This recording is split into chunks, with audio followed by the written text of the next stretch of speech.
Hello, and welcome to Paul Speaks. I've played many different video games, and one of my favorites is Fallout 3. Like many others, this was the first Fallout I ever played, and it introduced me to the post-apocalyptic world after the Great War of 2077. As you're probably aware, Fallout 3 was known for its sprawling narrative, large open world, massive variety of items and weapons, and of course its various glitches and random events. Fallout 3 was released in 2008 by Bethesda and takes the player across the ruins of Washington, D.C. in the year 2277.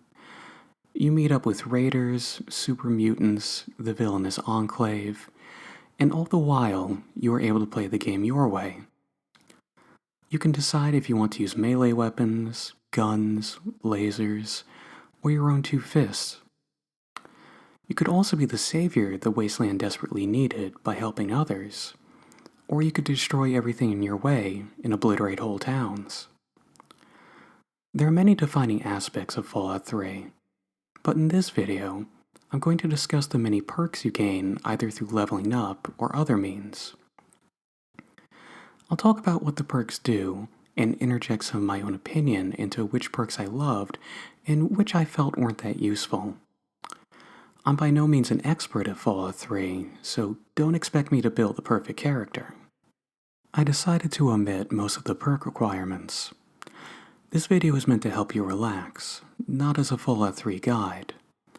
Most of the requirements are being a certain level and having a certain special stat. I'll be saying enough numbers in this video, so most of the requirements seem unnecessary. However, I will be discussing requirements if they are more than levels and stats. And with that, let's begin. Black Widow and Lady Killer. Plus 10% damage to the opposite sex, and unique dialogue options with certain characters. While I did like the unique dialogue options because it helped you get through some quests or get more resources and items, I felt this was better for the damage calculation, and between the two, I thought Black Widow was better because there was more male characters. Black Widow was specifically for females, while Lady Killer was specifically for male characters. The next perk is Daddy's Boy and Daddy's Girl, which gives you plus 5 to science and plus 5 to medicine. Those who haven't played Fallout 3 might find the perk names a little strange, but this is because your dad in the game was a scientist and a doctor, so it makes sense that you get the extra science and medicine skills. While I didn't use it too much, it was good for building up those two stats. Next is Gun Nut, for plus 5 guns and plus 5 repair. We then have Little Leaguer, with plus 5 melee weapons and plus 5 explosives. That makes a little sense because most of the explosives were grenades and thrown weapons. After that you have Thief with plus 5 lockpick and plus 5 sneak. There were a number of perks in Fallout 3 that gave you plus 5 to different skills. I didn't use them too much in general, but once again they were very good for building up their associated stats. After that is Swift Learner, which gives you plus 10% experience whenever experience is earned. Since the game scaled with you, I didn't see much of a point in getting more experience, but it could be very useful if you want to level up quickly. You then have Intense Training, which gave you plus 1 to any special stat. This could be very useful if you needed 1 or 2 more points in a special stat to learn a certain perk, or if you just want to make your character more powerful. Next up is Child at Heart, and this unlocks many unique dialogue options with children. There weren't that many children characters in Fallout 3, and it wasn't that useful overall, but this is a perk I always picked up because I didn't like going through Little Lamplight. This is an area you had to go through where it was basically a little town of children, and without this perk you had to do several side quests for them, and honestly I want to get through the area as quickly as possible. So on most playthroughs, I'll usually get this perk. After this is Comprehension, which gives you plus 1 additional skill point whenever a skill book is read. The first time I played Fallout 3, I didn't see much of a point in this. I wasn't finding many skill books, and I didn't see how useful this could be. There are a number of little skill books throughout the game that improve your stats like speech, barter, small arms, and so on. If you use this perk from the very beginning, you could very easily make a perfect character with 100 stat points in all the major areas. After that is Educated, which gives you plus 3 skill points per level. You needed a high intelligence for this, so you were already getting a lot of skill points, but this made everything even better. This was a perk I always pick up because it makes it that much easier to perfect your character in whatever area you were playing. You then have Entomologist, which gives you plus 50 damage to insects. There were a number of insects in Fallout 3 which were a little annoying to fight, the Mirelurks being the first that come to mind. But this helped with all the others like rat roaches and rat scorpions. After that is Scoundrel with plus 5 speech and plus 5 barter. You then have Iron Fist with plus 5 points to unarmed damage. Once again, perks that are very good for building up your character. I didn't use either of these very much, but they were very useful. Next up is one of my favorites, Bloody Mess, which gives you plus 5% overall damage and more violent death animations. What I liked most was the extra damage, but it was also kind of funny seeing the characters literally explode into a bloody mess whenever you were done with them. This happened most often in VATS, but could happen at any other point as well. There's also Lead Belly, which gives you 50% less radiation taken whenever drinking from a water source. This was more useful in Fallout 3 than other ones like Fallout 4, because you got a lot of health from water, like from sinks and from any other big water sources. So this could be very useful if you were scared of getting too much radiation. Next is Toughness, which gives you plus 10% damage resistance permanently. I would usually get 1 or 2 of these. You could always get better armor for that, but it was also a very useful perk for taking less damage. We then have Fortune Finder, which gives you considerably more bottle caps found in containers or any other sources. This is something I usually used because it was nice having caps, and I felt like I wasn't getting that much until I really built up my barter skill. Next is Gunslinger, with plus 25% accuracy in VATS with one-handed weapons. A useful perk, but I usually found myself using two-handed weapons, so I didn't get this one too often. Next we have Demolition Expert, with plus 20% damage with explosives. Landmines and grenades are already very powerful, so making them that much stronger was always useful to me. So I would usually pick this one up. We then have Commando, which is like Gunslinger. It's plus 25% accuracy in VATS with two-handed weapons. Like I said, I use the two-handed weapons more often, so I would usually pick this one up. We then have Rad Resistance, which gives you plus 25% radiation resistance permanently. That seems useful, but I very rarely ever had a problem with radiation in Fallout 3. Because of that, I would never really pick it up. Plus, I always had Radaway on stock, so there was really no point in it. Next we have Scrounger, which gives you considerably more ammunition in containers. You probably never need this unless you're using something like Missile Launcher where there's rarer ammo, but this is a perk I usually pick up as well because I like just having the bullets there if I need them. Next up is Size Matters with plus 15 big guns. This is like a lot of the other plus 5, but it's giving you much more in that stat.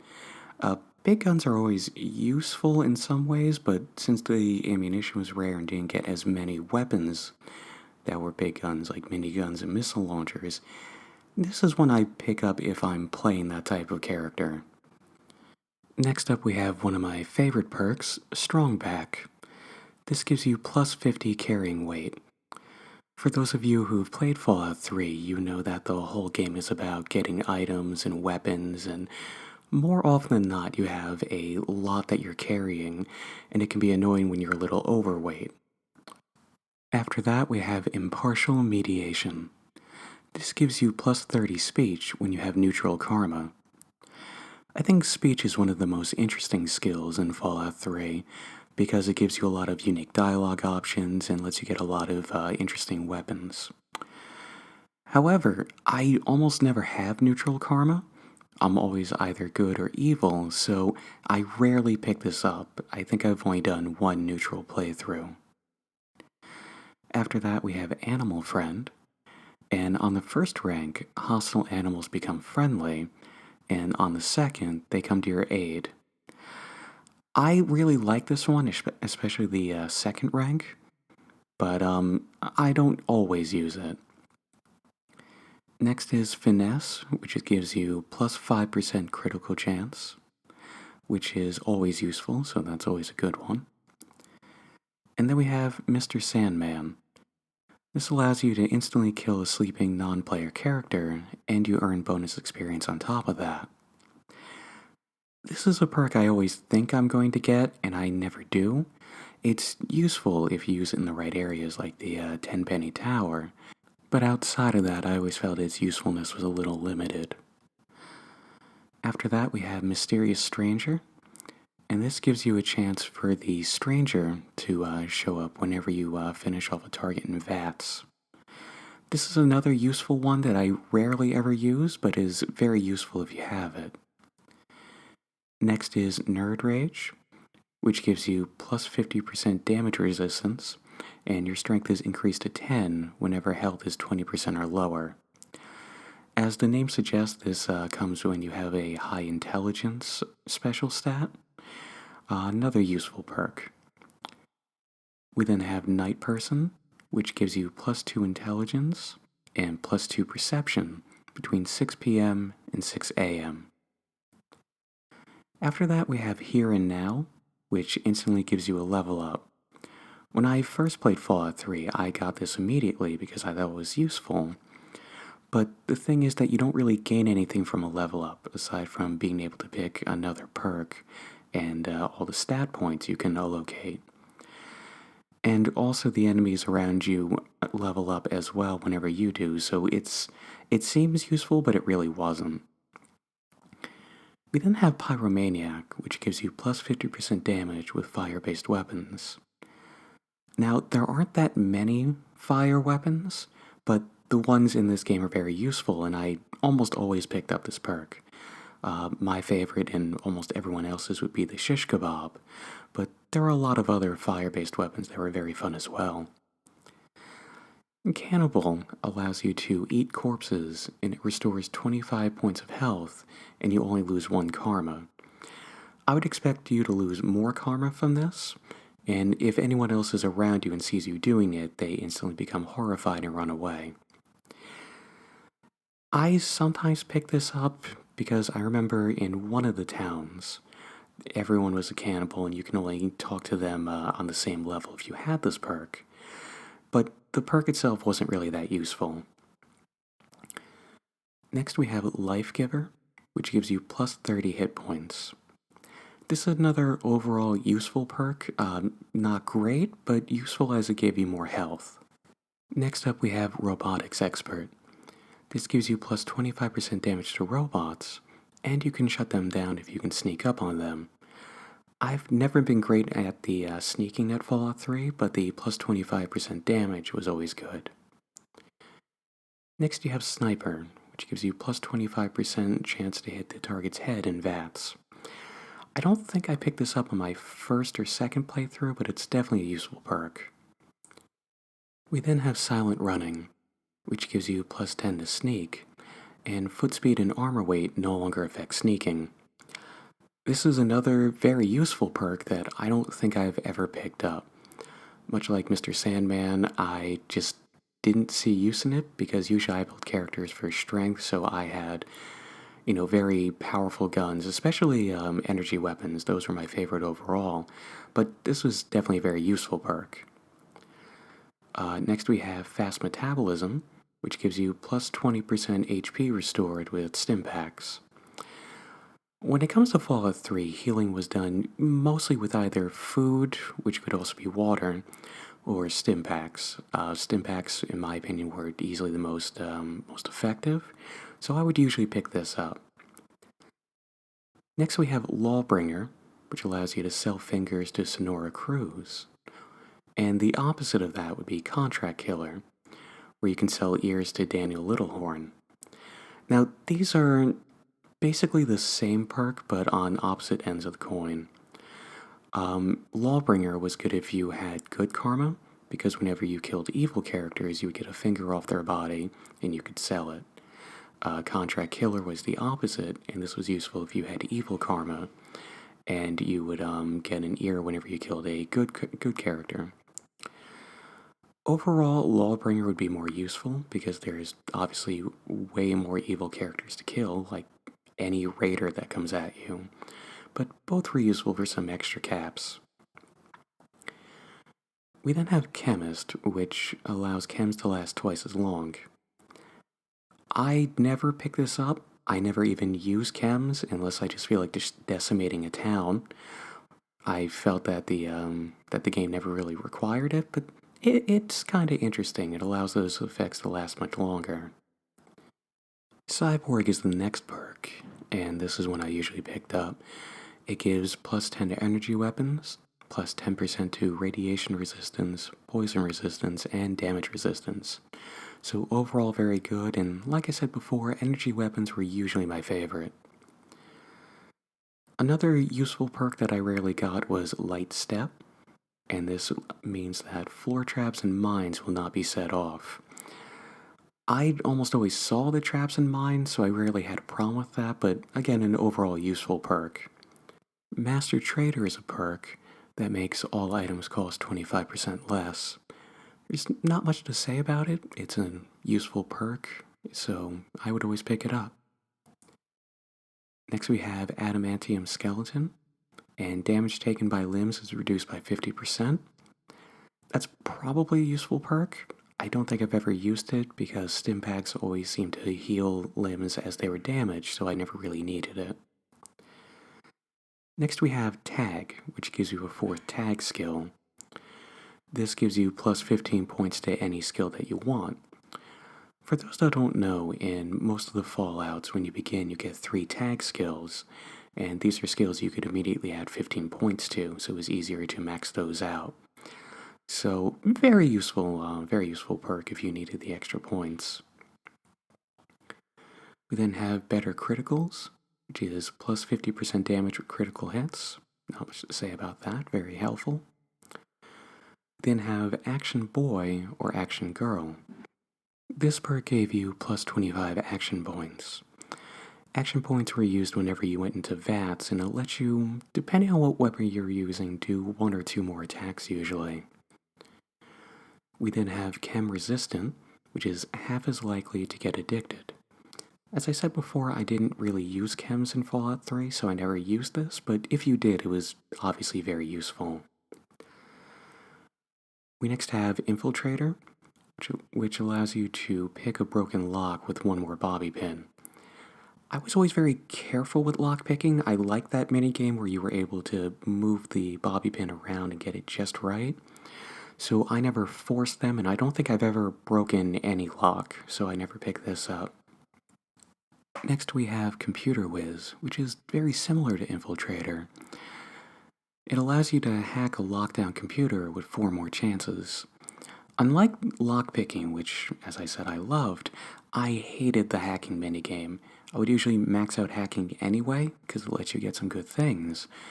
But if I had a choice between hacking or locking, and a lot of lockpicking, and a lot of times you did, I would almost always bypass the hacking unless I wanted the extra experience. We then have Concentrated Fire, which is plus 5% accuracy in VATS with every attack queued. This was good, especially if you had a weapon that didn't use too many action points. I'm not sure if I ever used this one, I may have. Next up is Paralyzing Palm. 30% chance to paralyze an enemy for 30 seconds with an unarmed attack in VATS. I think I built one unarmed character and I used it then and it was useful, but unless you use unarmed a lot, it's not really worth picking this one up.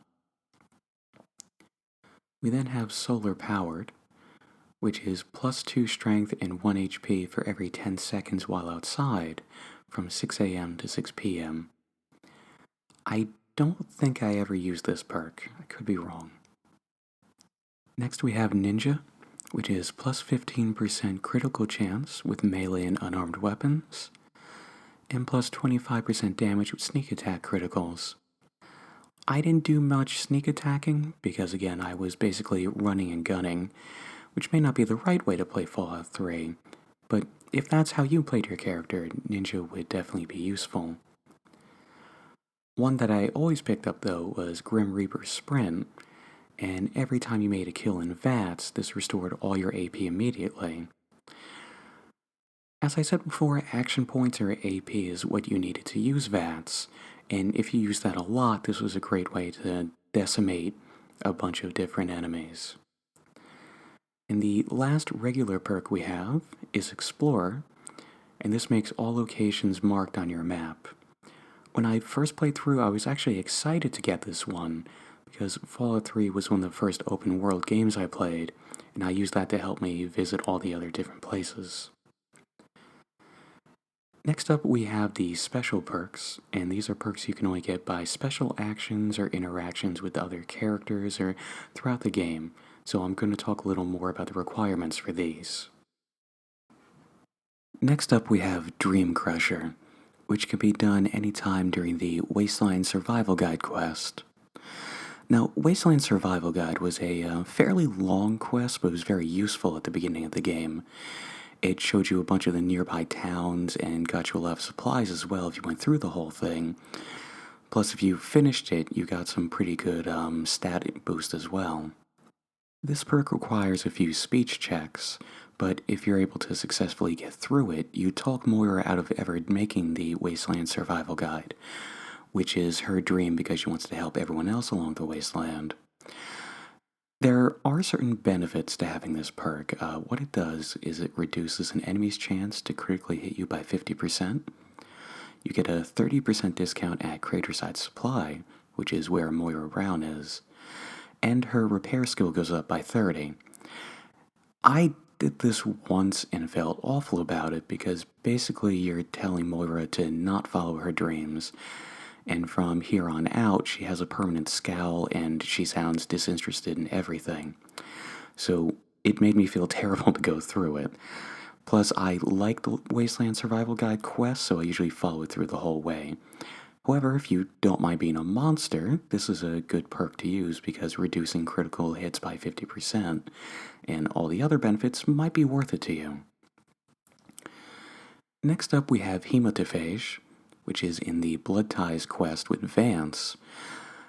What this does is it teaches you basically how to become a vampire and how to actually get sustenance from blood. You'll find a lot of blood packs in Fallout 3, and unless you get this perk, they're pretty much useless. All they do is give you 1 HP back. But with this, they give you 20 HP back, so it's still not great, but it's a lot better than it was before. I didn't find this quest all that compelling, but it is a little interesting, and it's always good to make items better than they were originally, so if you like this quest, it's definitely worth it, but otherwise, it's an okay perk. Last one here we have is Power Armor Training, and this is learned from Paladin Gunny in the Citadel, or by completing Operation Anchorage. This allows you to wear power armor from here on out. I don't entirely like that this has to be a perk. I feel that you should be able to wear power armor at any time. I think it's increased in very high weight makes up for the high defense it gives you, but in most Fallouts, this is a perk that you need to get to wear power armor, so it's kind of just being consistent with a lot of other Fallouts. From what I know, all but Fallout 4, but I could be wrong with that. Next up, we have our quest perks, and these are perks you specifically get from quests. First up here, we have Ant Might, and Ant Sight. Both of these are very similar. Ant Might gives you +1 to Strength, Ant Sight gives you +1 to Perception, and both give you +25% fire resistance. This is done during the Those quest, which is done around Grey Ditch. Basically, what you have to do is you have to get through the town, fight all the fire ants there, which honestly, the first time through was terrifying. And then you'll find Dr. Lesko. And to complete his research, he wants you to go down to where the Ant Queen is. And if you complete it without eliminating her, you can choose one of these perks. If you do eliminate the Ant Queen, you can still get it, but there is a moderate speech check. If you've been investing in speech, it's not that hard. Usually I would do the Strength one because usually when I set up a character, I have high perception anyway. But both of these are good and improve your character. Next up we have Bark Skin, which is done during the Oasis quest. When you go to this area, you'll find a man named Harold, who's basically been fused with a tree, and he has a lot of people gathering around him like a sort of cult. And you're given the option to either kill him because he hates still being alive, he hates being in this mutated state, or you can keep him alive because his adherents, that cult that I said that gathered around him, believes that he's the only living thing that can cause nature to come back to the wasteland. If you do destroy Harold's heart and kill him, then you get +5 damage resistance permanently. This is usually the way I would go with this quest because I felt very bad for Harold, but you could do it either way depending on how you felt. We then have Rad Regeneration, which is done during the Wasteland Survival Guide, and you get this during the part when she asks you to get radiated. And if you get over 600 rads, what you'll do is you'll be able to regenerate any crippled limbs if you have advanced radiation poisoning.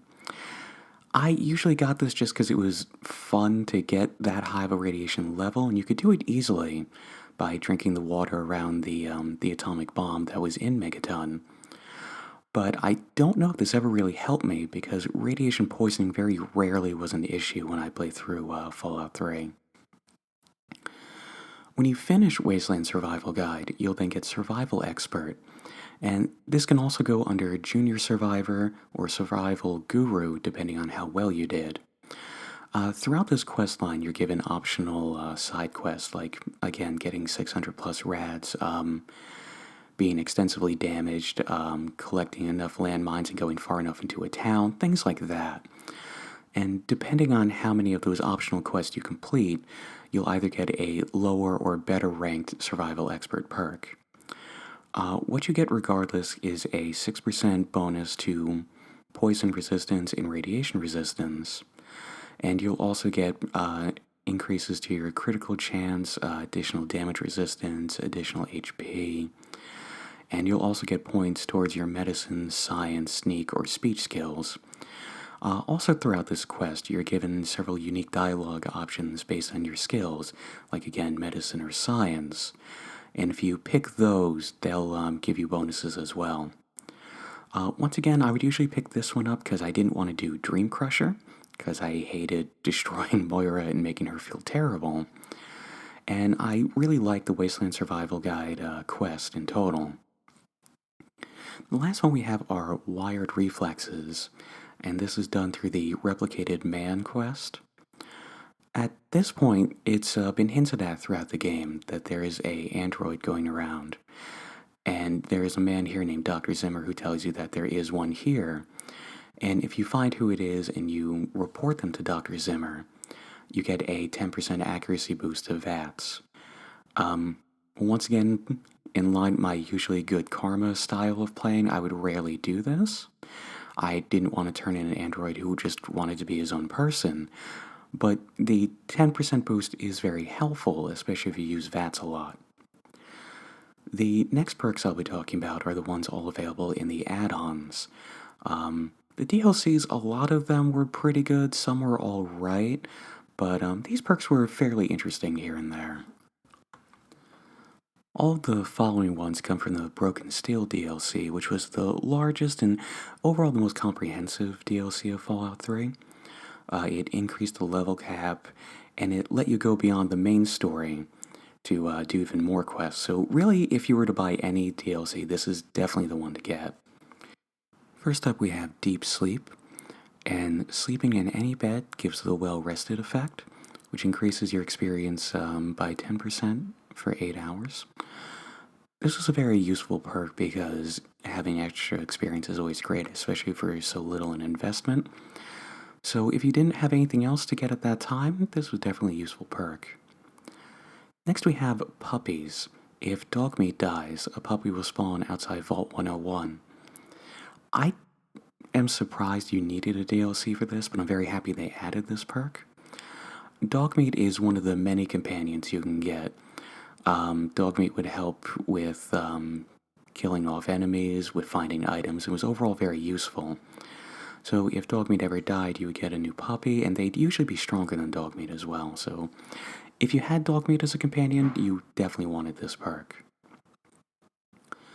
We then have Quantum Chemist, and for every 10 Nuka-Colas you find, they are automatically converted into a Nuka-Cola Quantum. So if you're collecting a lot of Nuka-Colas, definitely useful. We then have a few that affect your karma. We have Devil's Highway, which sets your karma to very evil, Escalator to Heaven, which sets it to very good, or Rebalance, which sets it to neutral. I don't know if any of these are really necessary because you can usually just get the karma status you want through effects. So if you're close to level up and want one for a specific quest or just for any other reason, they can be useful. But with all the other perks available, I don't know if you'd want to pick any of these three. The next one we have is No Weaknesses, and all special stats lower than 5 become 5. That sounds very good if you have any that are very low, but usually I would hold out for it for one of the last ones, which I'll be discussing a little later. We then have Rad Tolerance, and this means you get no effects from minor radiation poisoning. You'll still get an alert that you have minor radiation poisoning, but again, since I never really dealt with minor radiation and always had Radaway on stock, I never really picked this one up. We then have Warmonger, and all schematics are added, and they're all at level 3. There are many weapons and items that you can make in Fallout 3, and they're usually very interesting. And perhaps my favorite is the Shish Kebab, but you also have like the rocket launcher, and many others like that. They were very unique and very powerful. Now, getting them at level 3 ensured that they were made at the highest durability level, so you could use them for the longest and they had the highest stat. And I like this because I didn't like always searching out all 3 versions of the schematics. I felt that took a lot of time. Next up is Nerves of Steel, which gives you +1 action point for every 10 seconds. And again, if you're playing a VATS-heavy character, that could be very useful. Grim Reaper's Sprint should still be a better choice, but this is still very good. Next up, we have Party Boy or Party Girl, and you have no chance of alcohol addiction. Much like with chems, I never really used the alcohol in the game, so I rarely use this, but if you drank a lot of it in the game, it's a very good one. Next up is Rad Absorption, and that's -1 rad for every 20 seconds. Once again, always had Radaway, so I never picked this one up. Next up is Nuclear Anomaly, and whenever your health is reduced to 20 or less, you will erupt into a devastating nuclear explosion. This could be worrying if you were around friendly NPCs, but normally you wouldn't be under 20 health if you were fighting enemies. So this is very good because it wipes out a lot of them, and honestly it was just fun to see the huge explosion that resulted from it. Last up for Broken Steel we have Almost Perfect, and this raises all your special stats to 9, and that's why I said the other one, No Weaknesses, wasn't really worth it, because that only raised ones that were lower to 5, while this took all your special stats and turned them up to 9. The next ones we have are from the other DLCs. We have Covert Ops from Operation Anchorage, and you just had to gather all 10 intel suitcases, and this gave you +3 to Science, Small Guns, and Lockpick. I think I only played this, and really the other DLCs only one time through, but having the extra skills is always good, of course. We then have Auto Expert from the Pit, and you have to collect 10 steel ingots in the steel yard, and that gave you plus 25% more damage with the Auto Axe. Now that was a fun weapon, so if you didn't mind investing time to pick up the ingots, very useful. We then have Ghoul Ecology and Point Lookout. You just had to read Plick's journal, and it was supposed to only give you plus 5 points of damage to ghouls, but there is a glitch, so it actually did it to all enemies. Next up we have Xenotech Expert, and you get this from Mothership Zeta, and you just had to take care of all the enemies in the shooting range, and this gave you plus 20% damage with alien weapons. Now, like I said earlier, energy weapons were among my favorite, and all alien weapons were part of that as well. So this is one I definitely loved having because the alien weapons in general were some of the strongest energy weapons, and this was just putting an extra boost on those, so definitely very fun. Next we have Booster Shot from the Pit, and you got this from completing the main quest there. It gave you plus 10% radiation resistance. Again, not very useful for me because radiation was never a problem, but, you know, having more stats is always better than less stats. You could also get Pit Fighter from one of the quests in the pit, and this gave you plus 3% radiation resistance and 3% damage resistance, so once again, always great. And the last two perks in the game come from Point Lookout, which had a very interesting quest in it. You have Superior Defender, which gives you plus 5 points of damage and 10 points damage resistance when standing still. Now, those 5 points of damage are applied to every bullet, so if you're using an automatic weapon like the minigun or anything like that, it would really ramp up the damage. And this was just done by defending Desmond's house, which was a pretty fun quest overall. The very last one is Punga Power, and this gives you negative 10 rads from wild punga fruit and negative 15 rads from refined punga fruit. This was interesting because it put you on a bit of a vision quest, and you were able to pick up bobbleheads from Schmaltech, which are like the bobbleheads you find in Fallout 3 in general, except while the regular ones you find increase stats and special skills, these just kind of pointed fun at your character. So it was definitely a very fun quest to go through. The perk itself is okay. Punga fruit, I guess, is alright. Again, I would usually use stim packs if I needed a health boost, but those are useful. And that concludes all the perks in Fallout 3. I hope you enjoyed this video and you're a little calmer now, a little more relaxed. Again, there's a lot of other things to cover in Fallout 3. There's many enemies I could talk about, items, weapons, quests, characters. So if you like this video, leave a comment, share, subscribe to my channel, and just, leave a message whenever you would like. I plan on uploading many more videos like this. I hope you have a wonderful day, and we'll be talking again soon.